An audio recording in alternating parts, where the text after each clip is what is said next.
Aula número 6, pavimentos de concreto, módulo 2. Neste segundo módulo, vamos ver os tipos de pavimento de concreto.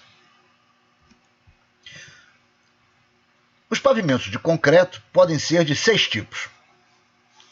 Concreto simples, concreto simples com barras de transferência e de ligação, concreto com armadura distribuída descontínua sem função estrutural, concreto com armadura contínua sem função estrutural, concreto armado e concreto protendido.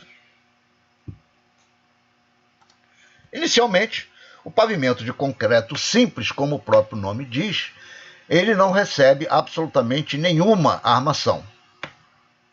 Trata-se exclusivamente de uma placa de concreto executada continuamente e com juntas induzidas a intervalos pré-definidos, da ordem de 4 a 6 metros, juntas de dilatação. O segundo tipo de pavimento, que destaco, é o tipo de pavimento mais usado hoje em dia no mundo inteiro, é o pavimento de concreto simples com barras de transferência e de ligação. Esse tipo de pavimento, ele não recebe a armadura estrutural e ele recebe apenas uma armadura no seu centro de gravidade destinado a combater os esforços ou transferir os esforços cortantes de uma placa para outra. São barras de grande diâmetro e pequeno comprimento que costuram a junta de dilatação, permitindo então a transferência do esforço cortante de uma placa para outra.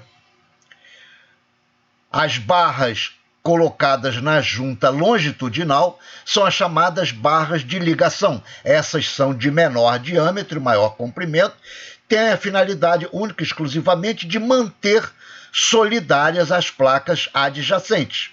Já na junta transversal, é aquela que vai receber o tráfego, são barras de maior dimensão e menor comprimento. As juntas continuam sendo espaçadas de 4 a cada 7 metros e é o tipo de solução mais viável técnica e economicamente atualmente.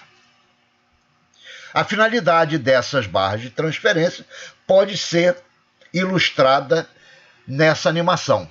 Caso não se coloque nenhum elemento de transmissão, por ocasião da passagem do tráfego, haverá um deslocamento nas extremidades das placas, o que, num prazo muito curto, provocará o dano dessa junta de dilatação.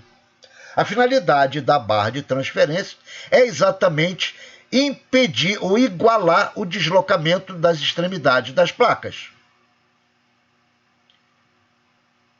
evitando que haja formação de degraus entre as extremidades das placas. A barra de transferência, então, transfere os esforços cortantes de uma placa a outra e ela permite também a dilatação térmica entre as placas, tendo em vista que a barra é solidária apenas de um lado da placa. Do outro lado, ela não está solidária ao concreto, permitindo às placas a dilatação longitudinal. As barras de transferência são pré-posicionadas, destacando que parte dela ela recebe um material, uma graxa, para impedir que ela tenha aderência com o concreto. Do outro lado, ela não recebe tratamento nenhum, ela deve aderir ao concreto, de modo que ela permita a dilatação de uma placa em relação à outra. Esta é uma visão das barras de transferência após a concretagem de uma placa. Nesta figura, podem ser vistas as barras de transferência pré-posicionadas e as barras de ligação. Reparem que estão sendo executadas duas faixas de tráfego simultaneamente. Então, as barras de ligação mantêm as duas faixas de tráfego solidárias e as barras de transferência é aquelas que permitem a execução da junta de dilatação transversal. A junta de dilatação é da forma junta de seção enfraquecida.